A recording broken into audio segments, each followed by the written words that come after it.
Good evening, everyone.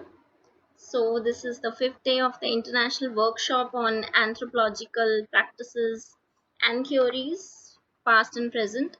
So, I welcome you all on the last day of the workshop, and I welcome all the participants from all the corners of the world at this platform.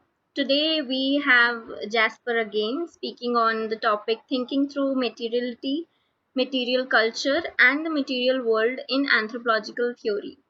So, we would like to welcome you, Jasper, again. And I would like to introduce further Jasper through Padmanathan, sir.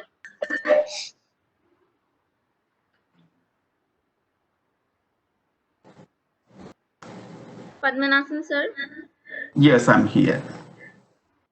Um, Thank you so much. And um, again, give me this opportunity to introduce Dr. Jasper. So, a week ago, we had Jasper for our museum anthropology workshop. So we are warmly welcome Dr. Jasper Waugh Quasebarth. We all know he is a cultural anthropologist and folklorist who specializes in material culture studies, craft studies, and environmental anthropology. From 2011 to 2013, he served as the program manager at the Asian Cultural History Program in the National Museum of Natural History in Washington, D.C., where he did projects on craft, musical, and religious traditions in Central, South, and East Asia. Since 2013, he has multi-sited ethnographic research in the Appalachian Mountains of the United States and the Carpathian Mountains of Romania, where he investigates the connections of mountains forest environments and musical instrument craft. This research culminated in his dissertations at the University of Kentucky and is the basis of a forthcoming book. His book title is going to be Finding the Singing Express Craftwork, Forest Environments, and Musical Instruments Makers in Appalachia. Currently, he serves as a postdoctoral scholar in the Center for Folklore Studies at the Ohio State University, where he coordinates collaborative ethnographic projects rooted in the center's archives. So once again, we warmly welcome Jasper. Today he is going to talk about more on the material culture and connection with reference to anthropological theories. This is your time, Jasper. Please, opportunity to have your wonderful presentations. Thank you, Pathmane-san, for that introduction, and Anindita for your work in organizing things, and Waluan and the Aspire group in general for this opportunity. We're going to talk today a little bit about sort of the sort of anthropological theories that relate to the material world that we live in, and then spend a lot of time talking about a specific case example from my own research working with these musical instrument makers in the Appalachian region of the United States. So I will begin to share my screen to show this presentation and some visual aids that I have.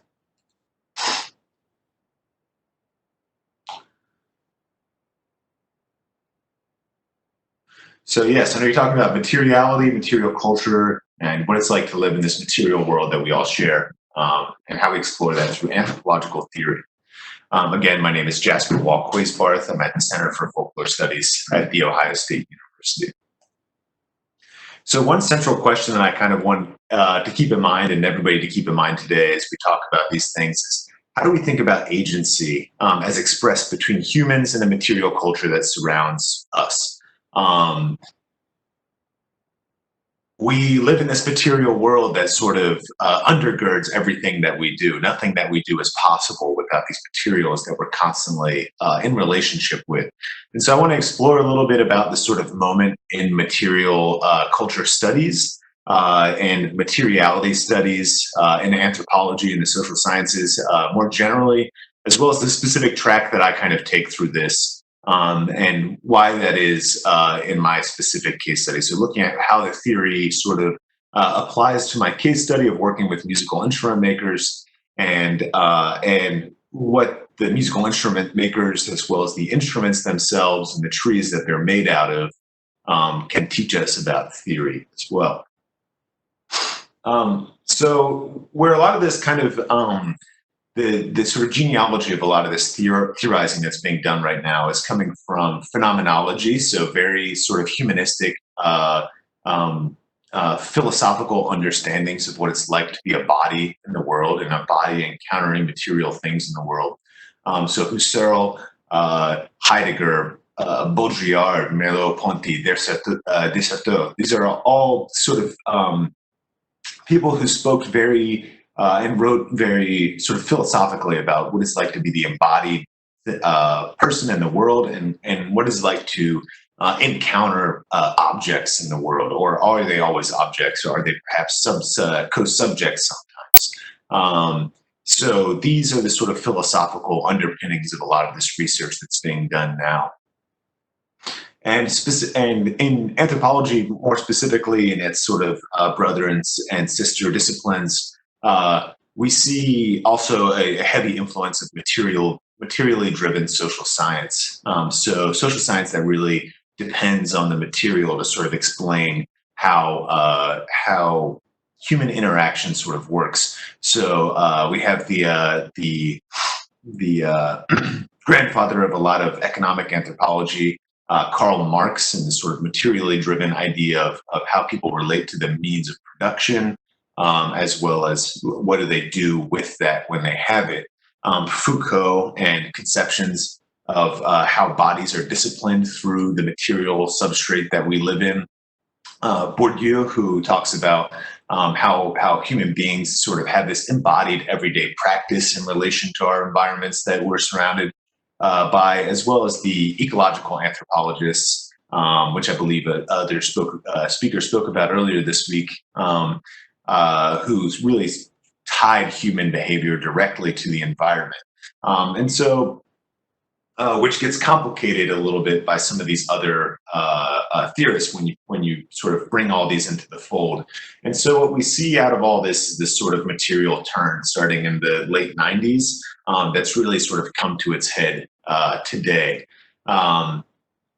So we had this material turn in social sciences that sort of contrasts the discursive turn of the postmodern movement in the late 1970s, the early 1990s, that was really focused on these sort of more idealistic sort of senses of how we describe people and talk about people and represent people in the world in these more sort of discursive patterns, rather than paying attention to what is it about the material constructs that are around us, the materialness of our body, the materialness of our environment that actually constructs how we behave and how we act and what our agency looks like as human beings.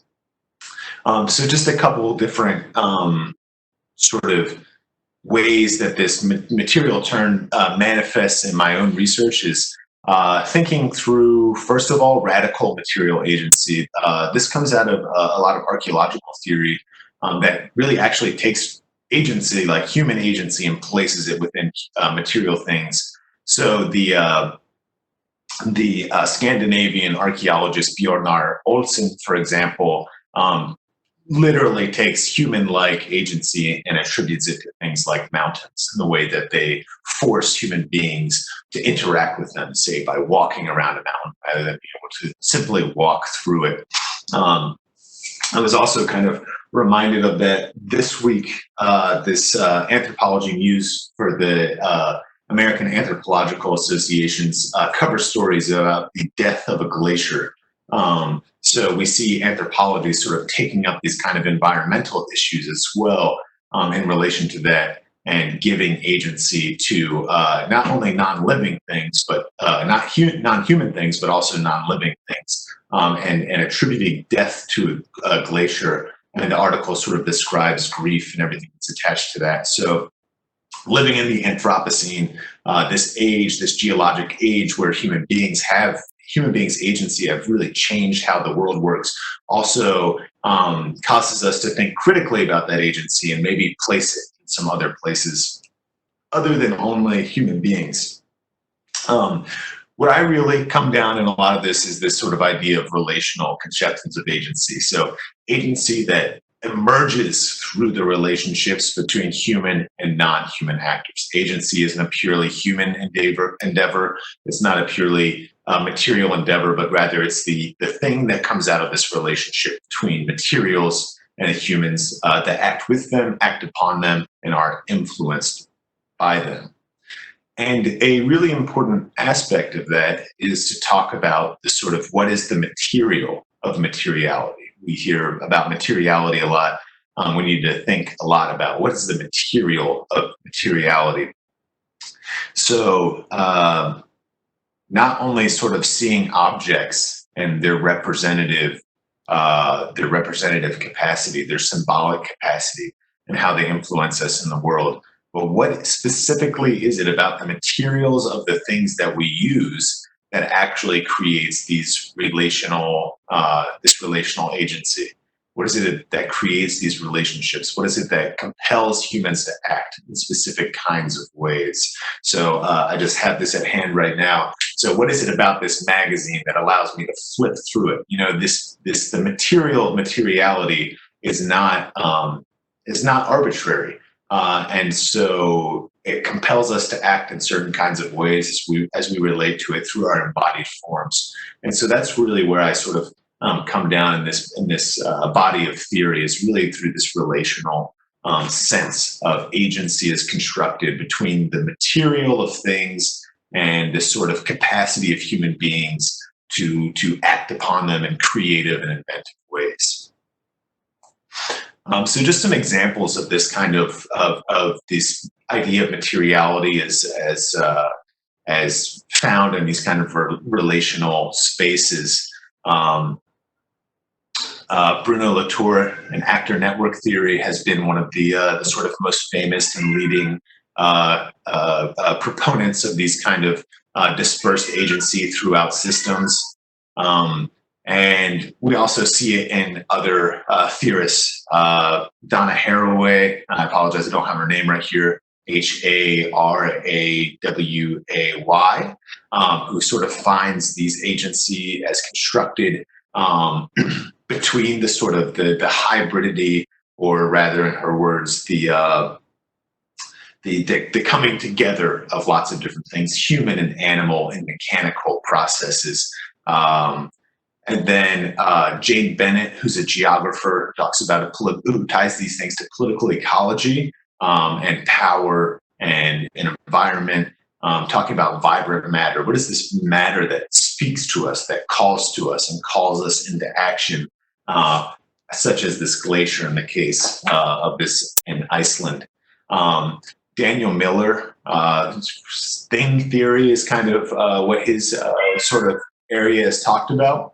And he sort of considers the humility of everyday objects and how they sort of cause us to think and act. And although they're kind of in the background, very influenced by Bourdieu, in the background, they're sort of constantly causing us to restructure the way we approach the world. Tim Ingold also, and I'll be talking about him a lot today, in the perception of the environment, this idea of meshworks, and specifically giving a lot of attention to human skill and abilities to manipulate these environments, these material environments, but also an attention to the materiality, the materialness of things that causes them to act then upon us. And very importantly, in a lot of this, the material turn, tends to focus on these authors who I would be remiss to say if I didn't point it out, tend to be Western European or North American white authors. And so indigenous STS studies, science technology studies that reconsider these sort of indigenous and non-Western ontologies in relation to the material world, and place them in a privileged position of theorizing as well. So Kim Tallbear, who is a physical anthropologist, reminds us that, for example, American Indian societies had been trying to communicate to the power holders in the United States for over 400 years at this point in time, that things mattered and things had this capacity to act on people, and people did not control the material world completely and were never listened to. But the second that a French sociologist speaks about it, then they're put on a stage for it. So again, I just want to sort of center that idea, and maybe think about ways that we can privilege conceptions of the world that have these sort of ideas that match up with some of this theorizing that we do, in ways that decolonize our sort of frameworks for understanding how theory is built. So now I want to switch gears a little bit and talk about my specific research with musical instrument makers in Appalachia. So what you see in front of you is the Western United States, and this is the state I'm going to be talking about today, West Virginia. It's a separate state than Virginia. It separated from Virginia during the Civil War over the issue of slavery, which is still very present in the U.S. today, as I'm sure you all have heard over the past week. But there's a chain of mountains that runs through North America, through here, called the Appalachian Mountains. And West Virginia is entirely within this mountain range, which means that the entire state is very mountainous, and it's also very forested. That being said, it's also been a site of a lot of extractive industry, so specifically a lot of coal mining and timber extraction. So although it's one of the most forested states in the eastern United States, it's the second only to New Hampshire. It has been entirely clear cut of trees, at least once everywhere, sometimes twice. And that matters, as you'll see, in the materiality and the materiality of musical instrument making. So I'll kind of start here just to introduce you all to sort of some kind of typical musical instrument practice in music making in West Virginia. This is pretty typical public music making. Normally you might only have 3 or 4 of these people. These people are all gathered to honor the life of a man who had just passed away recently. But these are the typical kind of instruments you see people playing in public arenas. It's a sort of, and I'll put air quotes around this, traditional kind of instruments people tend to use. These are acoustic wooden musical instruments. So we see maybe right here in the middle, the fellow with a beard is the only person playing an electric instrument out of this entire group. And I'll say that, I was doing my field work in this small town, West Virginia, and I was at this concert that was in remembrance and honor of a local hardware store owner who had just died, who also played music in bands with several of these people. And I sort of had this kind of like phenomenological moment of reflection as I sort of let the entire scene wash over me, that it appeared that the instruments were almost playing themselves, that the guitars were forming this heartbeat, and the violins were sort of providing this kind of sonic breath. And as I talked to instrument makers, I found that they often thought very similarly, that the instrument was this kind of lively being in its own right, because it has this capacity to do something like human beings do, that is to sing, to have a voice, to breathe. So here, this first instance, we can see people sort of thinking through these things as more than things, as things as being lively in their own right, as being capable of song, as being alive. And you can kind of see this in some popular sort of culture and representations as well, although this is probably tends to be more metaphoric than what I'll be talking about in terms of the instrument makers themselves. So just a couple of examples here. You see you see here, this is an album from the late 1970s in the United States, and it's the living guitars, right? They play music from the country. So as if these guitars can sing themselves, they have this capacity to be alive and be producing music by themselves, which we know is not accurate, but it has something to contribute to the picture that we're trying to tell. And this is an Instagram post by a local music organization, and it's a family portrait, right? So this is a violin, a guitar from left to right, a violin, a guitar, a banjo, a double bass or a contrabass, and a mandolin. So, ascribing human kinship to these instruments as well. So, where I kind of want to explore these relationships and take it a step back from the playing of the instruments, the actual construction of the instruments, and explore these ideas of Tim Ingold a little bit here, in the sense that he talks about these sort of relational meshworks that are created through our space, through our interaction with our environments and the materials that make it up. So in the background here, you can see a sort of typical shot of a musical instrument shop where they're working on one of these large contra or double basses. And I've overlaid it Ingold's 2011 model of what a meshwork is. So this sort of central concept here is that human beings and other skilled actors, which can include non-humans as well, sort of travel through the world, entangling themselves with other kinds of material things, whether they're non-skilled material things like say rocks or stones or water, or other skilled material things such as other human actors or non-human actors. And we sort of we wander through the world. So say this H point is our musical instrument maker. They're wandering through the world and sort of constantly becoming entangled with these different material things. So this might be the piece of wood that makes up the top of the bass, and this might be the tools that are in their shop, and this might be the customer that's coming in and asking them about the job that they're working on. And here we have the climate of the day and the rain, and this is the local corporation that cuts down the trees and so forth and so on.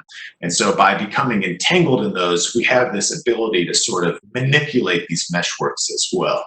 So that entanglement in it is something that exists for everything in the world, but human beings have this unique capacity and the ability in which we're able to sort of exercise control over the system or manipulate the system to our own desires to an extent, which we often find out is quite fallible as human beings realize that we don't have the kind of control that we think that we do in the world. And there's other kinds of agency that are produced through our actions that are maybe working against our intents, again, as we see with the death of the glacier and the Anthropocene.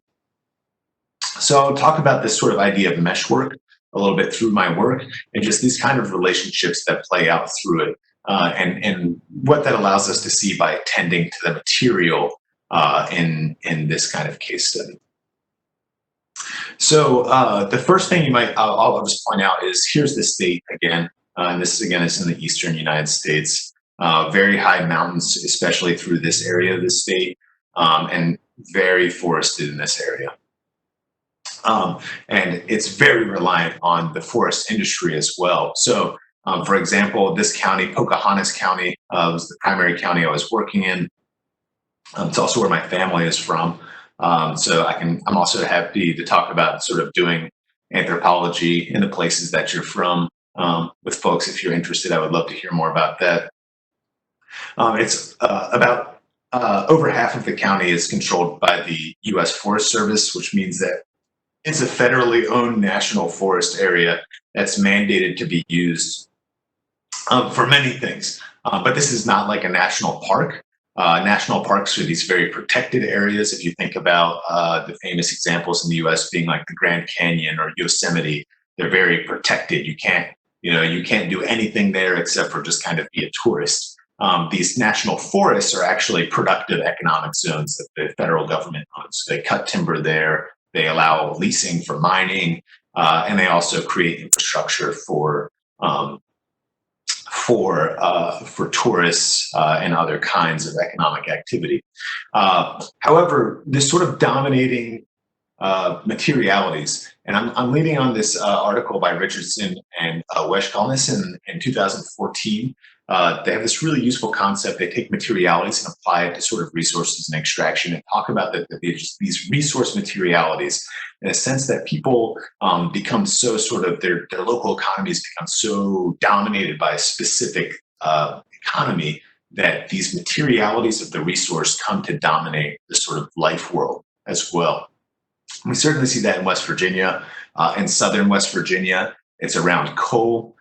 In northwestern West Virginia, it's around hydraulic fracturing and natural gas. And in eastern West Virginia, it's around timber.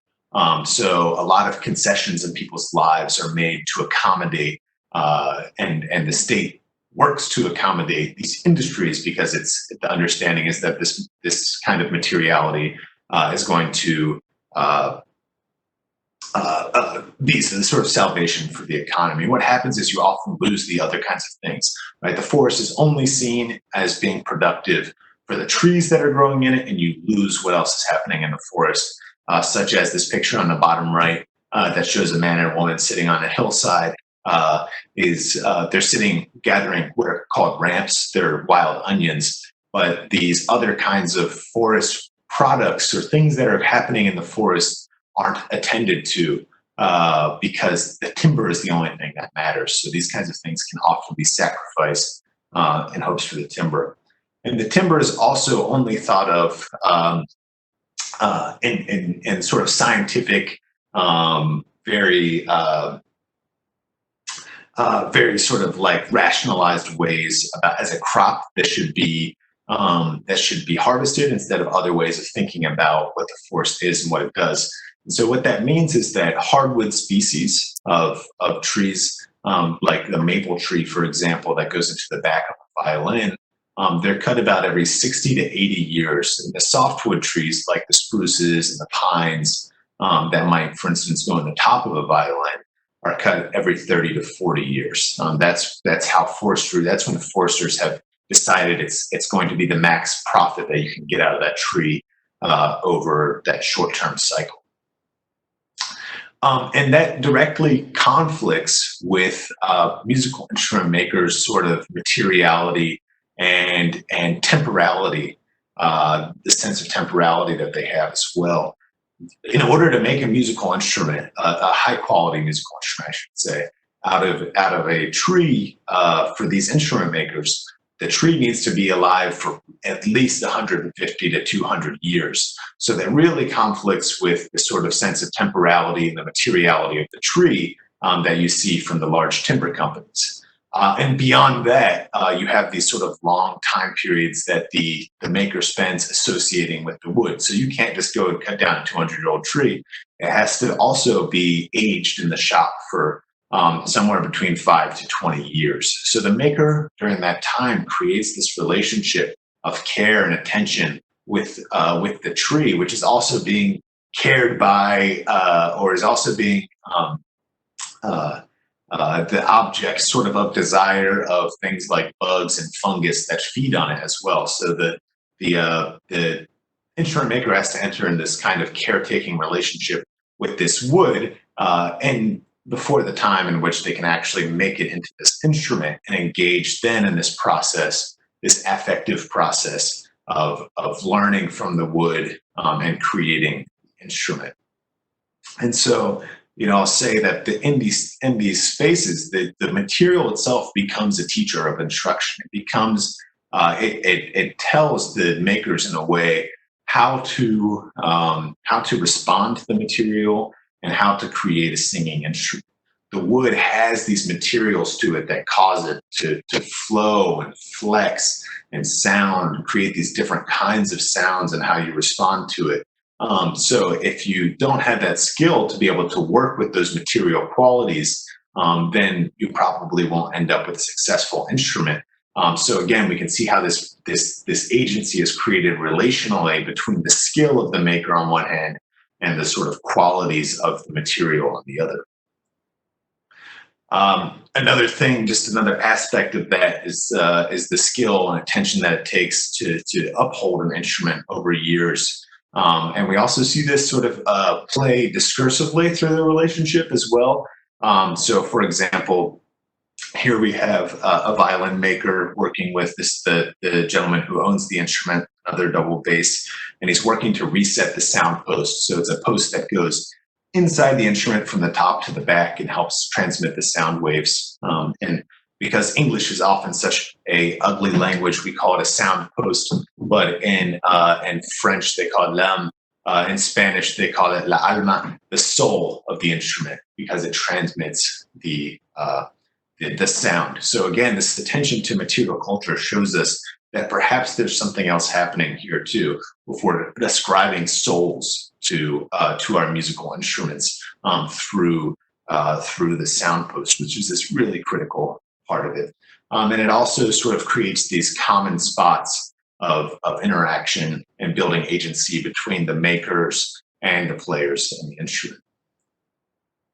And a really big focus of my research, as Patame-san alluded to in my introduction, is this connection to the forest environment. So what you have here in this area of West Virginia is something that's pretty uncommon in the world of craft musical instrument makers in the US and North America. It's certainly not in other places in the world. But in the US and North America, and the fact that these instrument makers are often taking trees from almost literally their backyard. So for example, this is the guitar maker we saw earlier, standing with one of these spruce trees that he had cut about 20 years ago, the sibling tree of one of the trees he had cut about 20 years ago. And so this is like the tree having grown in the space that these makers are from, and having been from these forests where these makers are potentially hunting or gathering these wild onions like I showed you earlier, or mountain biking or hiking or whatever the activity is, again, creates these grounds for an affective connection through their materiality. So by using this wood, they can actually communicate the material connection between place and the instrument that they're using. So by looking, you can look into that wood and sort of think about what the history of the region is through counting the tree's rings, and think about your rootedness in this place, and think about all these affective connections that we create with the places that we're from, and also think about, what are the inheritances? If you take a more political, ecological framework, what are the inheritances of extractive industry, and how does that impact the current state of the place that you live in, as well as the future as well? So what is it about these old trees, and is it possible for instrument makers to sort of create a discourse around the fact that the forest should become older in order to make these instruments that the society values at a high level as well? And so again, just speaking to that, here we can see this is what that wood that I showed you earlier looks like right before it becomes a guitar top. And you see these like connections also to the community. So this is in one guitar maker's shop.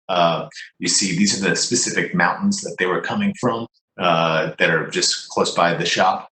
And then here you can see some red spruce. It says 1903. And what happened was this spruce was originally cut. It's very lightweight but very strong wood, and so it was cut often for for the beams of buildings and houses and churches. So this actually came from the beam of a church. So literally taking like the material of place again. So in a social space, a church, this religious gathering space, and turning it into this new kind of affect, and turning it, using its material qualities to manifest as a new kind of thing that speaks to the soul of people through its sonic capacity. And here, again, the guitar maker whom I worked with, using an old piano soundboard to create a guitar top, one that's really, the way he was thinking about it was that it's been played, the piano has been played for so many years, the sound waves are in this. And so the guitar will be so much more richer when you play it because it's the material is invested with this sound for hundreds of years or 100 years already. However, because of the state of extractive industry, there often aren't the trees. The trees aren't large enough to actually make musical instruments, even though the desire is often there for these instruments. So another aspect of my research has been following a transatlantic trade of these trees between West Virginia and the US and in the Carpathian Mountains in Romania. So here you can see one instrument maker, John, standing here with his colleague Catalin from Romania, and they're looking at logs in West Virginia. And because of the different political ecology in Romania, you have a different set of material qualities around the wood because of the period of first royal connection, sort of royal ownership over the forests, and then the sort of communist governments and communal owning of the land, and now pretty strict rules about cutting forests under the European Union. The forests have been sort of allowed to stand, and the trees are much older there. So, so they have a lot of trees that have these qualities that we simply don't anymore in West Virginia. And because the mountain environment is so similar, a lot of the tree species are very similar. They're kind of cousins to the trees that you find in West Virginia. So again, they have these material qualities that speak to people. But again, that also creates desire on human actors, and human actors don't always act within the law. And you also see a lot of poaching of trees in Romania, as well as corruption around it. So they have a very good structure for sort of maintaining how the forest is exploited, but don't have a good structure for sort of understanding how to protect those forests as they stand. In the US, however, timber extraction on private land, which is the majority of the extraction in the US and certainly in West Virginia, they sort of just have to make sure that they don't allow too much dirt or sediment to go into the water, but they're pretty free to cut whatever they want, however they want.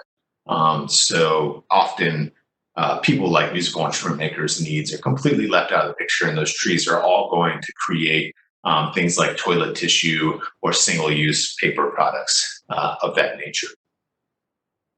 And the last thing that I'll sort of talk about here is in terms of these meshworks that I'm talking about, just to give you a sort of example of what it looks like for one of these trees to go from a sort of log that's cut in the forest to a musical instrument, and what happens to it otherwise. So only a small portion of this log will actually make it into musical instruments. This is a maple log, so this will be the back of your like violin family instruments. And the other thing to say about this is it has to have this kind of curly pattern to it. You'll notice, if you can kind of barely see, I'm sorry for the quality of the photo, but you can see these kind of like little ridges that are on it. This is, and you can see it very clearly here. These are from the tree fibers actually growing back and forth as they grow vertically. And people don't really know why the trees do this, but they're very sought after for musical instruments because of the beauty of the wood having this sort of deep kind of ribbony look to it. And it's a really great example to see this sort of relational agency at play too, because there's these sort of in classical musical instrument sort of lore, there's this idea that like Stradivarius, who's the sort of vaunted creator of a lot of these traditions around violins, um, like went out and selected woods in the forest, but he probably actually historically wouldn't have had time for that. And so people who cut logs would have brought them to him to see. And that's the same thing that we see with instrument makers. We see loggers bringing logs to the instrument makers for them to select from. But interestingly, in the case of these curly maples, you can't tell whether it has this quality when it's a standing tree. And so basically, it shows itself kind of to these loggers in the springtime when they cut these logs. They'll drag it out of the forest, and when they drag it out of the forest, because it's springtime and the tree is growing, the bark on the tree is very loose, and the bark peels off.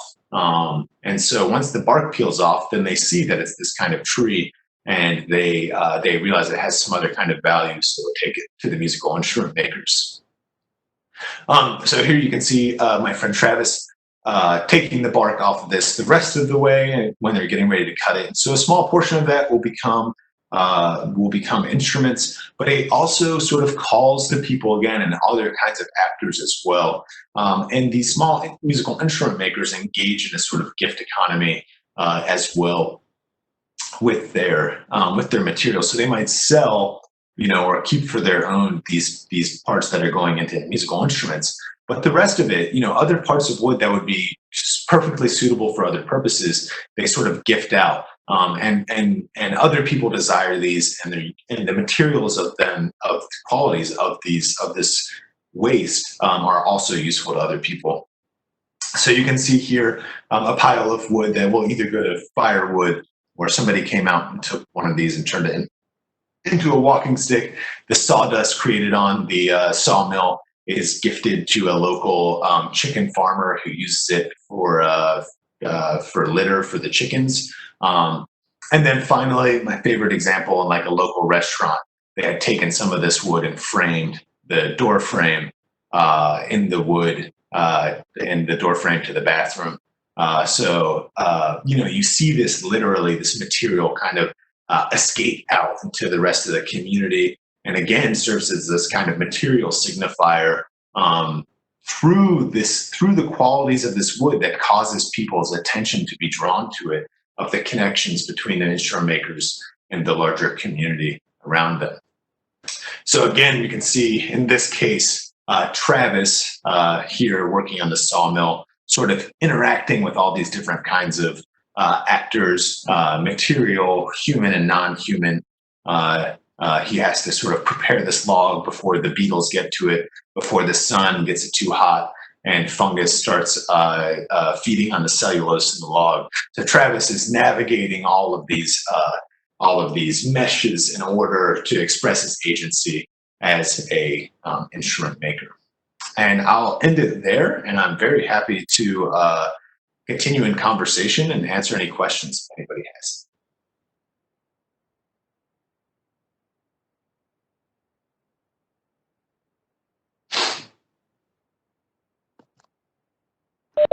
Thank you so much. It was a great talk.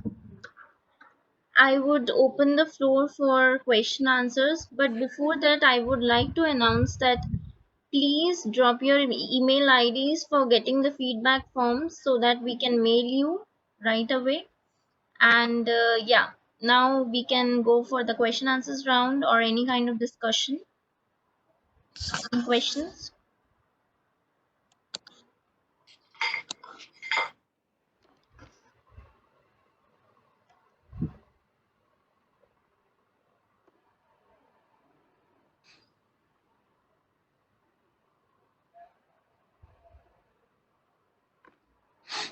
Okay, so I guess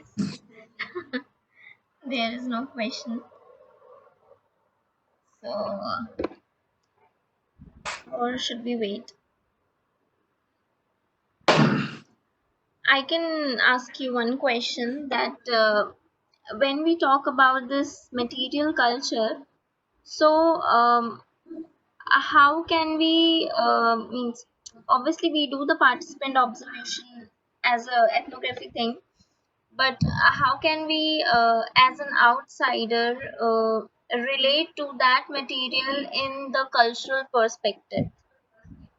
Yes. Yeah, that's a really good question. Something I think about a lot. Um, so there's like a couple different things, different ways you can look at it. One thing that I do is some like material surveys. So actually, take some methods from like more physical sciences or forestry in this case for the wood to like look at actually what the material is and what the story that the material tells us is. Um, another great method is to do an artifact biography. So, sort of understand as much as you can about how that artifact has traveled through time and space. And that's also very related to like commodity chain analysis as well, looking at each stage in the commodity chain to try and tell the story. But a central issue in all of this that I'm trying to grapple with is kind of like an ethical issue, which is, we're finding these materials, this material culture is singing and capable of song through this relational context. But what song is it singing, and are we speaking for the materials themselves, or would they communicate something differently? So if you sort of have a callback to these sort of crisis of representation and these more discursive anthropologies, if we apply that in this case, yeah, how do we methodologically understand what the role of these materials is in relation to us, and are we doing them justice and speaking about them and speaking to them? For instance, do the trees in the forest have a voice, and is it our role to protect that? This is actually a question that the United States legal system, judicial system, is dealing with right now. Um, whether forests have legal standing in their own right as an individual human being would have. And so in various cases right now, we're seeing these kind of questions being addressed. And I think it's an area that environmental and material culture driven anthropologists can really contribute to the discourse by talking about, okay, well, what is this thing doing? And how can we talk about its agency in its own right? I kind of talked about that last week or 2 weeks ago in the museum lecture when I was talking about the sort of ethics of keeping things collections as well. So we saw that picture of the deity sort of strapped in for its own protection into these museum collections, and these instruments that are kind of left to the material is preserved, but the actual holistic understanding of the instrument is kind of neglected, so the instrument sort of ceases to be in the reason that it was created. But that's a really great question. I really appreciate that. Thank you. Would you suggest some books for the methodology part, the methods we use? Uh, Sure, yeah. The social life of things is the classic, right? Potterai, and specifically the chapter in that book. It's 1989, I think. The chapter in that book by Igor Kopytov is about artifact biographies, and that's really useful. Tim Ingold's work, he has several books that offer some methodological insights into thinking through these issues. I use those a lot.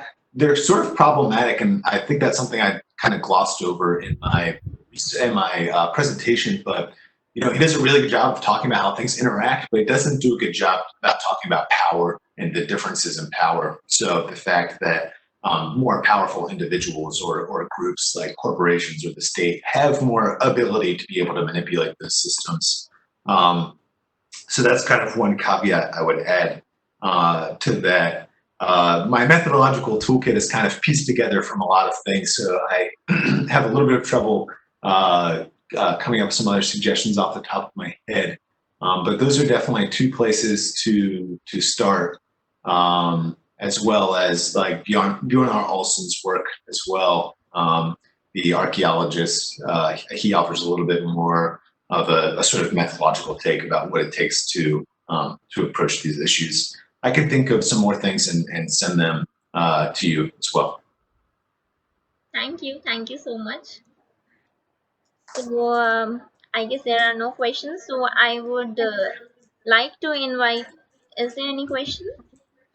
Yeah, I have one. Yeah, yeah. Hi, I'm Anita from Kathmandu. First of all, thank you, Jasper, for a very good presentation. It was very interesting and informative as well.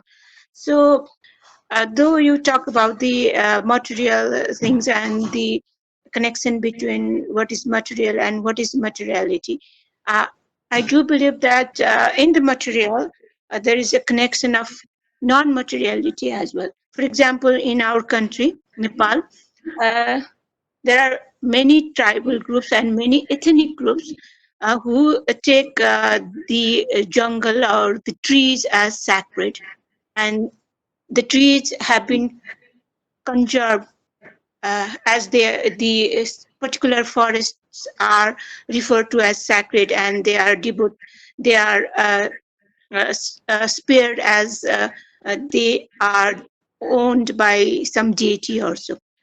But here I want to make one particular question that the laws has been changed throughout the world in regard to the position of these jungles.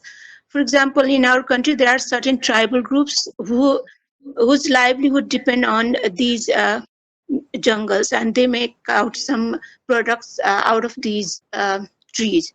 But since they cannot cut down the trees and make whatever the material in which their livelihood depends, they actually make some wooden products and go to the villages and exchange them as the barter system.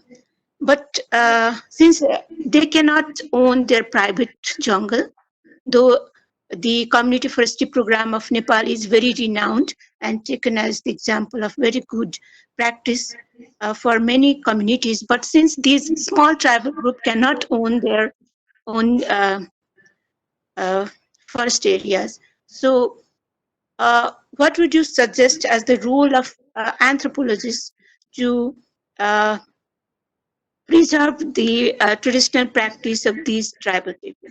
Thank you. Well, what a great example and a really great question. You know, in the U.S., like in the eastern U.S., it's kind of interesting to think through that because there's a similar kind of contradiction of like environmental protection versus the people. So I hear this a lot. That like the policy around environmental protection is made in Washington D.C. And then the people who actually live in the forest have to live with the outcomes of that, but they also rely on the forest to make a livelihood. Now it's a little bit different in this case because you know you're pointing to an ontology that values the forest as a sacred space, and we might not see that 100% in the U.S., at least in the eastern U.S., because Native and Indigenous peoples have been removed from the their land was taken by the government and they were removed to different parts of the country. You know, we see in different places in the world, for instance, I've done field work in Guyana, and their native groups, indigenous groups, Amerindian groups have control over the forest. They have total control of the forest, and they can decide what they want the policy to be going forward is.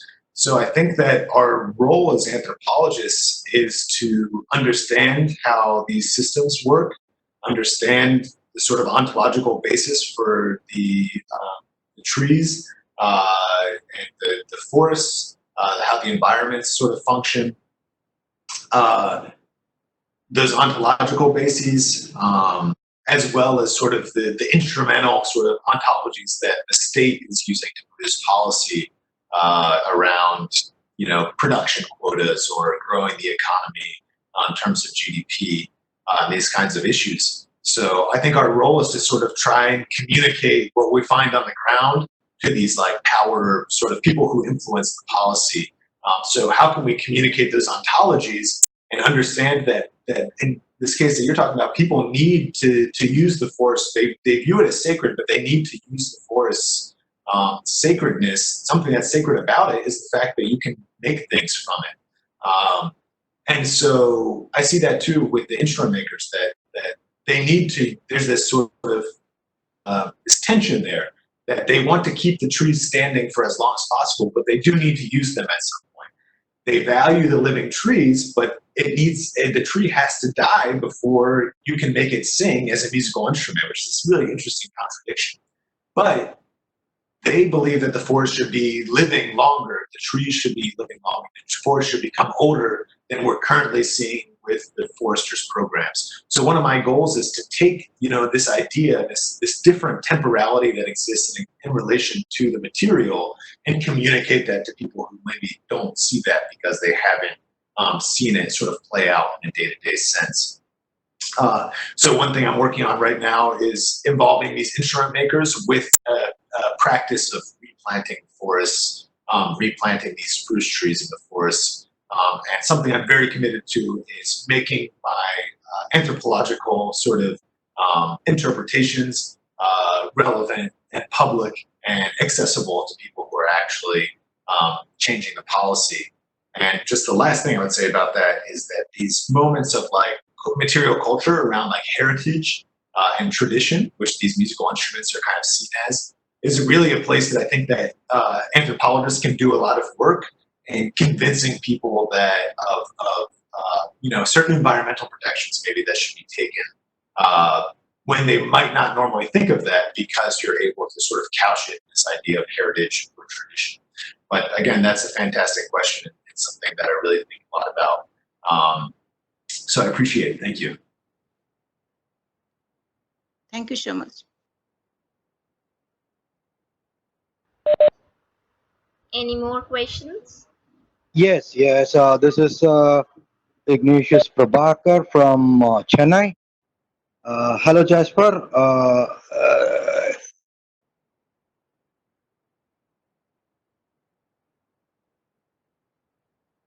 Do you hear me?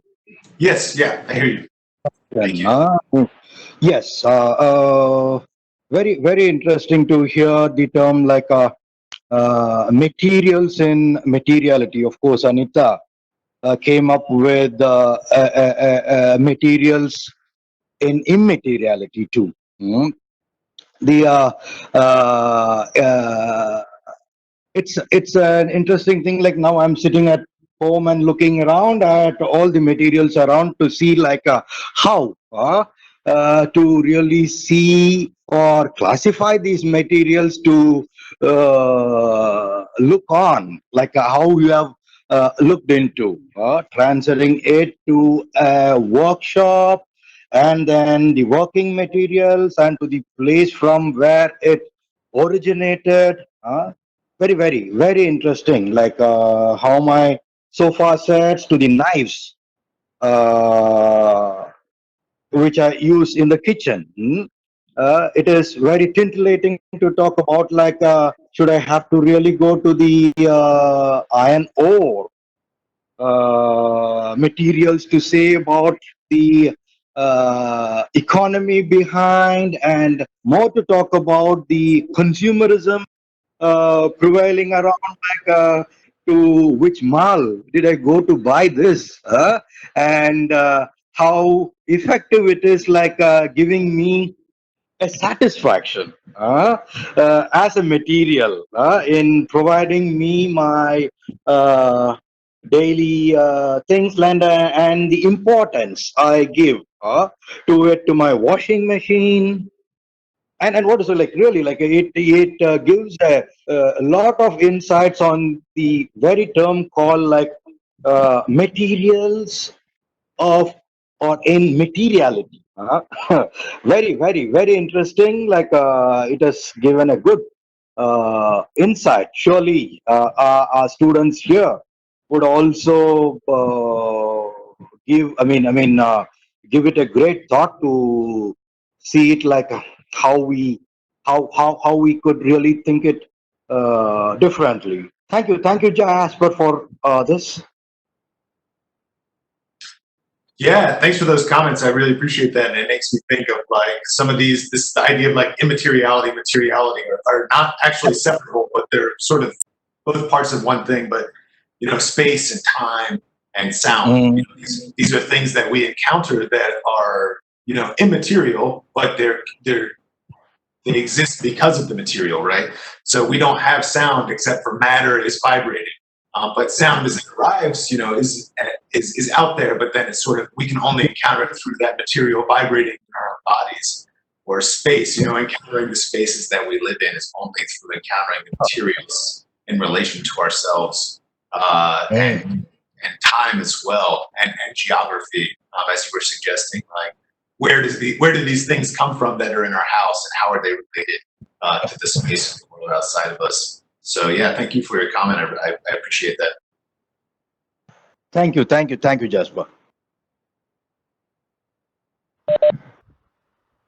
Any more questions?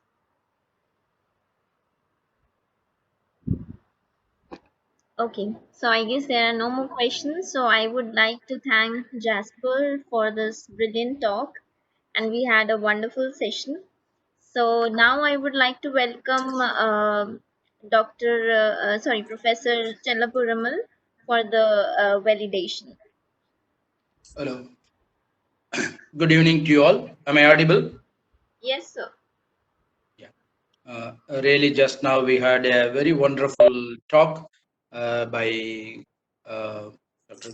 Jasper, and now I am here to formally deliver my valedictory address. I will not take much time.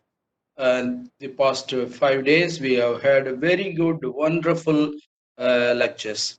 Around 10 lectures we have heard, starting from 1st June to today, till today.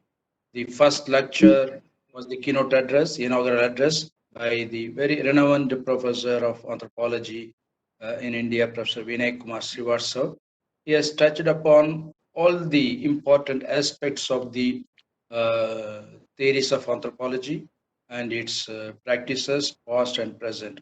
The theme of this international workshop was nicely covered by Professor Vinay Srivastav, and followed by his valedictory, the inaugural address.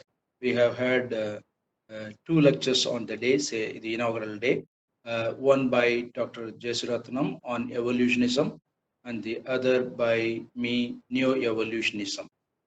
And later we have heard a lecture by Professor Grigori on culture, and later on the same day we have heard lecture by Professor Sudhakar Rao on culture and identity. Then we have heard other 5 lectures, one by Ms. Daniel Ball on culture and social suffering, and Dr. Batmanayasan Shanmugeswaran gave a talk on interpretive anthropology, and Dr. Daniel Joseph gave lecture on theorizing citizenship, and Ms. Ruth Dyke yesterday gave a talk on Marxist anthropology.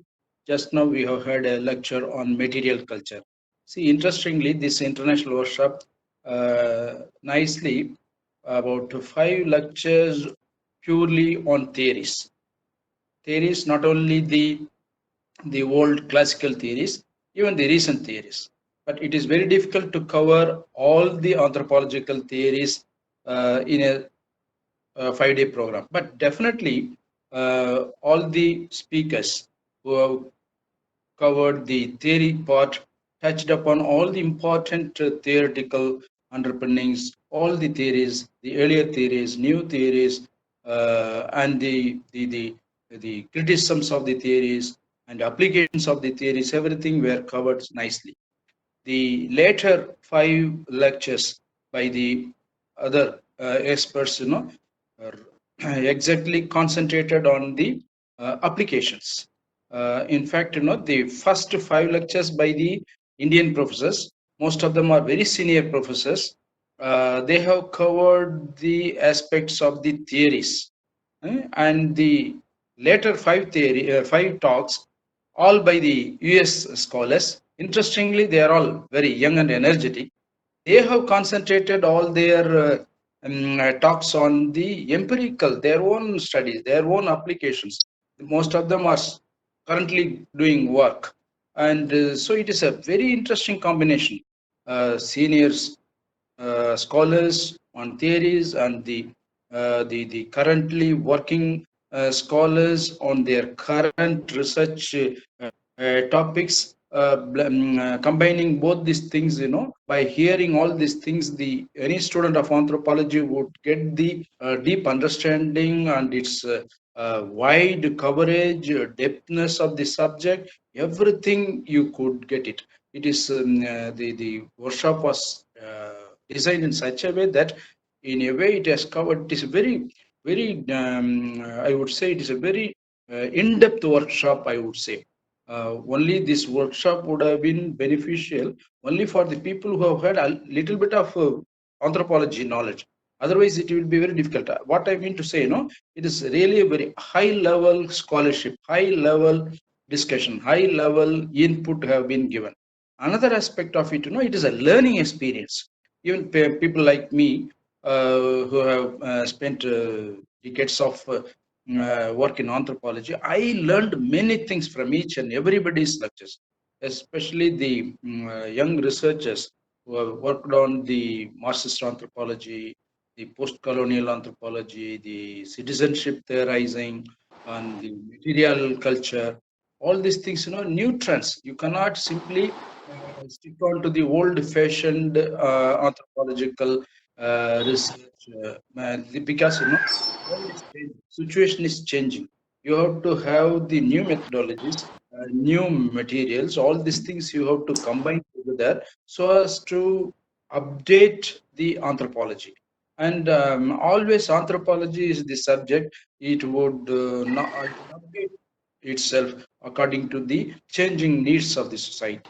So such a wonderful workshop had, and all the scholars, senior, young, all scholars, they have contributed their might so nicely, and definitely it would have intrigued much more interest for the people who have heard all these lectures. It would definitely kindle them to read more, to develop their insight much deeper, and to have new kinds of methodologies, all these things. So, very wonderful opportunity we have had, and really, the organization, ASPE network organization, is really doing a tremendous job. Earlier, it was only a networking, doing individual lectures, and by the mostly by the national scholars. Now, this is the international workshop, and participants are also from several countries. All young scholars, mid-career scholars, senior scholars, all have contributed very effectively. So that only we could anthropology, we are making a very effective scholarship. This very effective scholarship, because our discipline is a very grown discipline now. Though our discipline is young and compared to the other social sciences, but ours is a very dynamic discipline. Many disciplines are borrowing many things from us, whether they give credit to anthropology or not. No doubt, we don't worry about that. And anthropology also such a fascinating subject. It gets anything necessary for the good understanding or deeper understanding of the human culture, whether it's diversity or uniqueness or universal, whatever it is. So, as I said earlier, I do not want to take much of the time. Really, I enjoyed personally. Not only enjoyed, I have benefited in scholarship, and I hope you also would have got the benefit. I appreciate the venture. I congratulate Aspire organization, and I also want that Aspire should do much more work in future also, so as to integrate anthropologists throughout the country, throughout the world, and also do which are things which are necessary for the humanity. Thank you very much for giving me this opportunity. Thank you so much, sir. So now I would like to request Valuvan sir to please give a vote of thanks.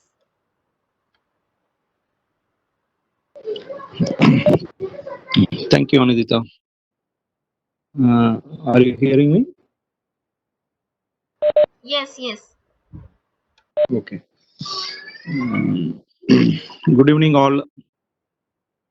as all good things comes to an end in life. So is the seminar on give of Aspire. I take this opportunity to propose vote of thanks to those who have directly and indirectly contributed to this international workshop on anthropological theories and practice, past and present, for sharing and updating our anthropological knowledge. At the outset, I thank our keynote speaker, Professor Vinay Kumar Srivastav, Director, Anthropological Survey of India. We all are really enlightened with his knowledgeable anthropological experiences and his presence during all the lectures. We are very thankful to our respectable speakers, those who delivered a lecture during this international workshop, namely Dr. Jesuratram Devarapalli, Professor A. Challabrumal, Professor Grigori, Professor Sudhakar Rao, Mr. Dan Ball, Dr. Badmanesan, Dr. Daniel Joseph, Miss Ruth, Dr. Jasper. Thank you very much for your knowledgeable lecture and for your time with Aspire and your association with Aspire. I request you and your knowledge extend with our coordination for future events too. And I must thank Professor Chellabrumal for his wonderful valedictory address and his continuous guidance at all through Aspire journey. And my special thanks to Dr. Badmanesan, who doing the coordination along with me for this international workshop success. Then I must compliment and convey my heartfelt thanks to national and international participants and their involvement during the session. So it's my duty to acknowledge Ms. Anidita host, who is always standing with me without any expectation. And my special thanks to Mr. Sorajit Sen for his compliment and overview observations. And due to time constraint, I may skip or forget to mention my supporting well-wishers, those who are always standing with me for the development of Aspire and its goal. So it's a final word. We'll meet in another occasion with some other events. Thank you very much for joining with Aspire. Thank you once again. Thank you. Thank you so much, sir. So now I would request everybody to please turn on your video so that we can have a group picture.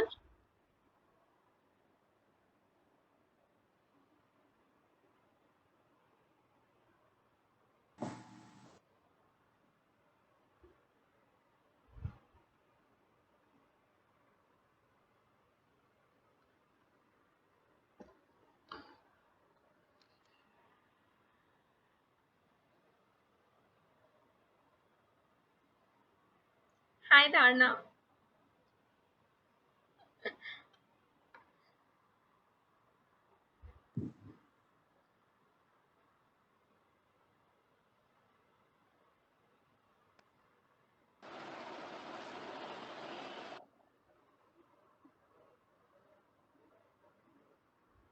I would request everybody to please turn on their video so that we can have a group picture.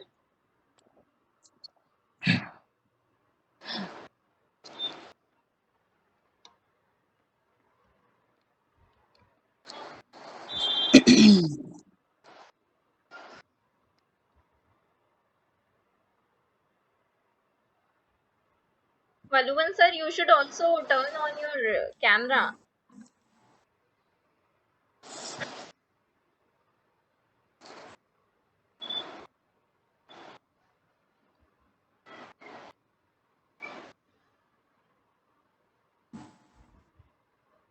Thank you so much.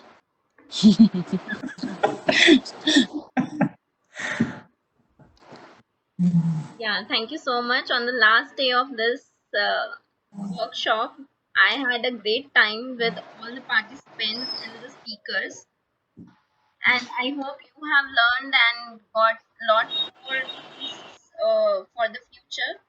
And we would like you to be connected with us in the future events also.